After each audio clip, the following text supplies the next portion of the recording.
श्री गणेशाय नमः श्री ब्रह्मचंद्राय नमः। तदनंतर सारथी सुमंत सौमित्रा प्रती ऋषी भाषित सांगत झाला आनंदित जे ऐकिले पूर्वी ते होते। कथेचं अनुसंधान सुमंतजी लक्ष्मणजीला सांगू लागले जे असणारा ऋषी भाकीत आहे किंवा दुर्वास ऋषीने जे काही गोष्ट सांगितलेली आहे दशरथ राजाच्या महालामध्ये वशिष्ठ महाराजापुढे तीच कथा खूप जुनाट ती गोष्ट सुमंत सांगतात ऐका। पूर्वी दुर्वासा महर्षी अत्रिपुत्र अनुसेच्या कुशी जन्म पावला तप सामर्थ्यसी तो दशरथ भेटीसी अयोध्येला। आणि सुमंत सांगू लागले लक्ष्मणा रडू नका दुःख करू नका एक तुम्हाला गोष्ट सांगतो पूर्वी आत्री आणि अनुसया यांचा मुलगा दुर्वास ऋषी आणि एकदा अयोध्येला सहज आलेले होते तेव्हा काय झालं राजा वशिष्ठ सामोरे गेले अति सन्माने दुर्वासा आणले अर्घ्यपाद्यादिके पूजन केले भोजन झाले तयावरी। आणि दुर्वास ऋषी म्हणजे अतिशय रागीट स्वभावाचे ऋषी मंडळी सगळ्या जगताला माहिती होतं म्हणून दुर्वास ऋषी अयोध्येच्या परिसरामध्ये आल्याबरोबर त्यांच्या स्वागतासाठी दशरथ राजा आणि वशिष्ठ महाराज गेले त्यांची पूजा केली मान सन्मान केला त्यांना घरात आणलं। वशिष्ठाचा आश्रम पुढीत तेथे ऋषी वसावयार्थ ठाव दिलेला हर्षयुक्त मुनी समीप राहविला। आणि वशिष्ठ महाराजांचा आश्रम ती एकांत स्थान होता अतिशय पुण्य पावन ते ठिकाण होता म्हणून दुर्वास ऋषी वशिष्ठ महाराजांच्या आश्रमामध्ये राहिले। जो दुर्वासा महामुनी तापसमाजी शिरोमणी जयाच्या शापे शातुर पाणी निज स्त्रियेसी दुरावला। आणि असा असणारा दुर्वास ऋषी आहे आणि तो असणारा दुर्वास ऋषी पुण्य पावन आहे ज्याच्या शापामुळे असणारे भगवान श्री रामचंद्र आपल्या पत्नीपासून दुरावले गेले असे असणारे दुर्वास महाराज ती कथा त्यांची कथा तुम्हाला सांगतो ऐका। तो दुर्वास ऋषी वशिष्ठाश्रमी 1 वर्षी राहिला सदा दशरथ सूर्यवंशी वशिष्ठ गृहासी पय्याला।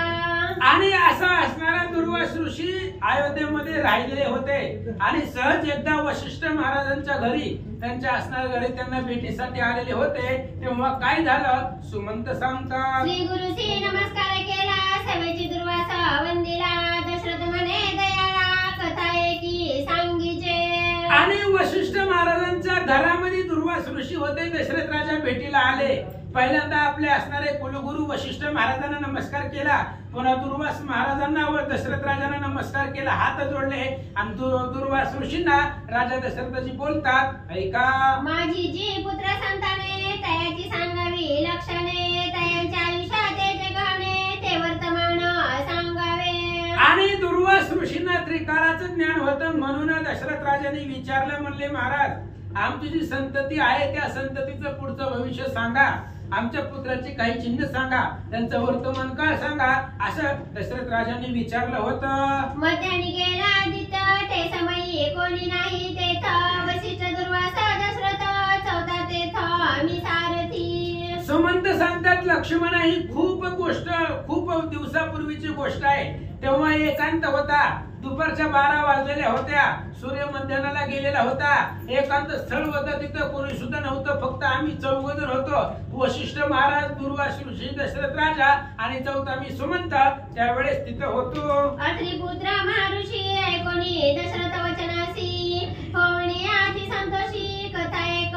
सांगत असे। आणि आत्री ऋषीचे मुलगा असणारे दुर्वास ऋषी अतिशय पुण्यपावन तपस्वी ज्ञानी वरिष्ठ दशरथ राजाचं बोलणं ऐकलं आणि ऐकल्यानंतर ना दुर्वास ऋषीने एक गोष्ट सांगायला सुरुवात केली तीच लक्ष्मणा तुम्हाला सांगतो लक्षपूर्वक ऐका। दुर्वास म्हणे भूपाला प्रौढा प्रबुद्धा धर्मशीला ऐक इतिहास तुझा प्रांजळा एकाळी मी सांगेन। आणि दुर्वास ऋषी दशरथ राजाला सांगू लागले दशरथजी ऐका तुम्हाला एक कथा सांगतो इतिहास सांगतो जो घडून गेलेला आहे आणि ते असणाऱ्या इतिहासाचं लक्षण तुम्हाला मी सांगतो लक्षपूर्वक ऐका। पूर्वी देवा दैत्य युद्ध काळी असुरांशी युद्ध करिता वनमाळी दैत्य पळाले भृगुआश्रमाजवळी फुलोमेने पाठी घातले। आणि दुर्वास ऋषी सांगू लागले पूर्वी भगवान श्री विष्णू आणि राक्षसांचं युद्ध सुरू होतं आणि युद्धाच्या प्रसंगामध्ये भगवान श्री विष्णू राक्षसांच्या मागे लागलेले होते सगळे असणारे राक्षस भृगु ऋषीच्या आश्रमामध्ये आले तेव्हा भृगु ऋषी तिथं नव्हते, पण त्यांची पत्नी पुलमा होती आणि त्या पुलोमीने हे सगळे असणारे राक्षस आपल्या पाठीशी घातले आणि आपल्या आश्रमामध्ये लपवले होते.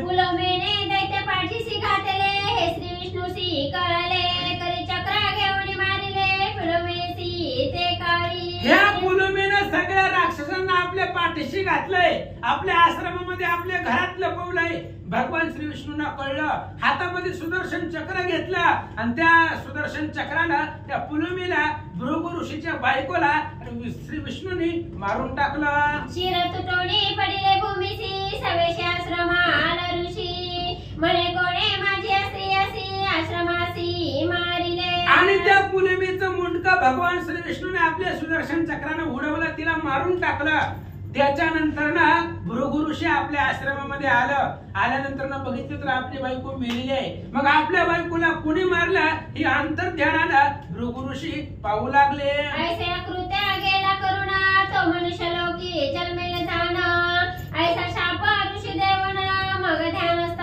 पै झाला.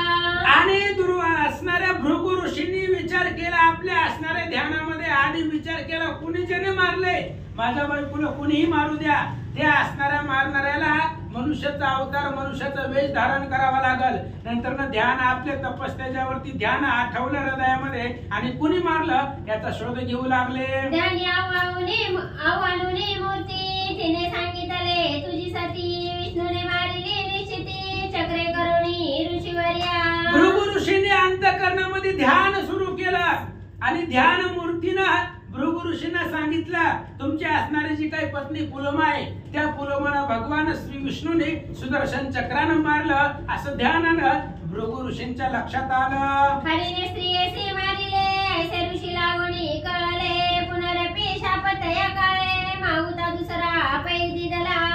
आणि ज्या वेळेस भगवान श्री विष्णूने आपल्या बायकोला मारलंय हे भृगु ऋषींच्या लक्षात आल्याबरोबर पुन्हा लगेच भगवान श्री विष्णूला दुसरा शाप भृगु ऋषींनी दिला. माझे स्त्री येते मज विवी घडिले, तोही ऐसेच पावेल कोणे काळे, ऐसे ऋषीच्या मुखे निघाले वचन ते काळी. सुमंत लक्ष्मणाला सांगतात, लक्ष्मणा ते सिद्धीसाठी एवढं रडू नका. पूर्वी भगवान श्री विष्णूने त्या पुलोमीला मारलं आणि भृगु ऋषीची आणि पुलोमीची ताटातूट केली. तेच असणारा भृगु ऋषींनी शाप दिलेला आहे. आज जसं आम्ही पती पत्नी वेगळे झालो तसंच हे असणारा विष्णू आपल्या बायको पासून खूप वेगळा होईल, लांब होईल असा शाप भृगु ऋषींनी दिलेला आहे. सगळेचे ऋषी धर्मपरायण, म्हणे मी शाप बदलो तप वेचून, तरी आता करू विष्णू पूजन, जेणे भगवान संतोषे.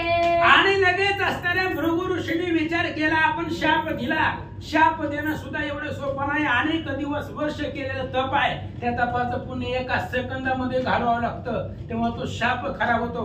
एवढे अनेक वर्ष तप केलेलं सगळं पुण्य आपण खर्च केलंय. आता भगवान श्री विष्णूची पूजा करू, पुन्हा तप संपत्ती, पुन्हा तप करू, पुन्हा पुण्य जमा करू असं म्हणून आपल्या तपाला निघून गेले. षोडशोपचारी करुणी पूजा, ऋषी म्हणे जी गुरुण ध्वजा, सोऱ्यान्नय झाला माझा, जे तुझ म्या शापिले. आणि लगेच असणाऱ्या भगवान श्री विष्णूची मूर्ती, तिची असणारी षोडशानं पूजा केली. 16 प्रकारचे असणारे पूजन भगवान श्री विष्णूची मूर्तीची पूजा केली. आणि ते असणाऱ्या भगवान श्री विष्णूला भृगु ऋषी बोलतात, भगवंता माझ्याकडून अन्याय झाला, अखिल कोटी ब्रह्मांडाचे नायक तुम्ही आहात आणि तुम्हाला मी शाप दिला असं भृगु ऋषी बोलतात. हरी म्हणे भविष्य प्रमाण, ते ऋषीवर्या न चुके जाण, या लागे खे देखील नापण, न व्हावे जी कोणी विशी. भगवान श्री विष्णू सांगू लागले, ऐका महाराज, हे सगळं असणारं भविष्य आहे, तुमच्या मुखामधून निघून गेलं, बोलला तुम्ही, पण ते आता भोगावंच लागणार आहे. शब्द प्रमाण आहे, भविष्य आहे, ती प्रत्येक कोणालाही चुकत नाही. त्याच्यामुळे दुःख होण्याचं काही कारण नाही, मनामध्ये खेद करण्याचं कारण नाही. भगवान श्री विष्णू सांगतात, दुर्वास म्हणे राय दशरथा, ऐशी आहे असे पूर्व कथा, तो विष्णू तुझा पुत्र होवणी तत्वता, श्रीराम रूपे अवतरला. आणि इकडे दुर्वास ऋषी राजा दशरथाला सांगतात, तूच तुझा मुलगा आहे. भगवान श्री विष्णू हाच तुमचा सुपुत्र श्रीराम नावाने अवतरित झाले, जन्म घेतलेला आहे असं दुर्वास ऋषींनी दशरथ राजाला सांगितलं होतं. श्री लक्ष्मी नारायण घेतले श्रीरामाचे नामाभिधान, पाठीचा शेषा तो लक्ष्मण, भरत शत्रुघ्न तदंश आणि दुर्वास ऋषी सांगू लागले ऐका दशरथजी तेच लक्ष्मी नारायण भगवान श्री विष्णू आणि लक्ष्मी हेच असणारा राम आणि सीता या नावाने अवतार घेतलेला आहे, जन्म घेतलेला आहे.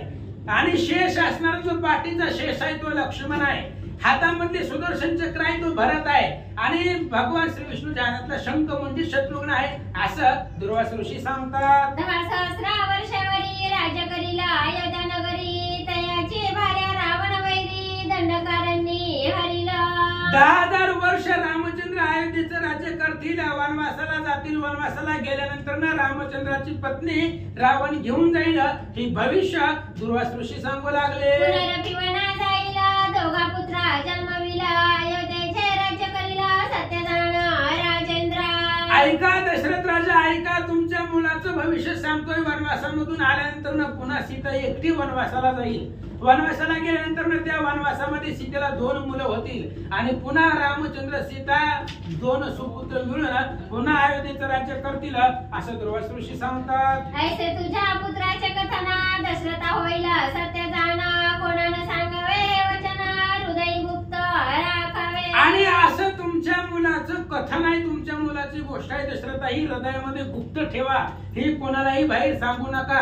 इथं आपण 4 जण हे आपल्या चौघाच्याच मनामध्ये राहिला पाहिजे असं दुर्वास ऋषी सांगतात. ऐसी सौमित्रा पूर्व कथा ऋषीमुखी ऐकेली तत्वता निरूपली तुझा आता शोक शमना कारणे. लक्ष्मणजी तुम्ही लय रडायला लागलेला होता म्हणून तुम्हाला एक गोष्ट सांगितली, सांगणार नव्हतं पण लयच रडायला लागला, तुम्ही दुःख करायला लागला म्हणून तुम्हाला सांगितली. आता तुम्ही तुमच्या मनामध्ये ठेवा, दुसरं कोणालाही सांगू नका असं सुमंत लक्ष्मणाला बोलतात. हे पूर्व कथना सारथी मुखे ऐकोना शोक सोडणी लक्ष्मणा मार्गक्रमिता पै झाला.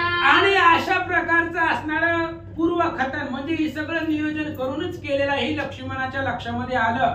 आल्यानंतर ना रडायचं बंद केलं, दुःख सोडून दिलं. सुमंताच्या बोलण्यावर लक्ष्मणजीला आनंद वाटला आणि रथ घेऊन अयोध्येच्या दिशेने निघाले. तव सूर्य गेला अस्तमानी प्राप्त झाली से रजनी केशिन्या नामे नगरीसी येऊनी वस्तीसी तेथे राहिले.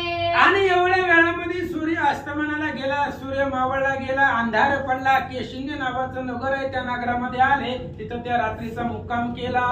केशिन्यसी क्रमणी रजनी प्रभात होताचा दोघे जणी रथारूढ होणी अयोध्या भवनी प्रवेशले. केशिन्य नावाच्या नगरीमध्ये तेवढे असणारी रात्र त्यांनी क्रमवली. तिथं असणारी रात्र झाल्यानंतर सूर्य उदय पावला.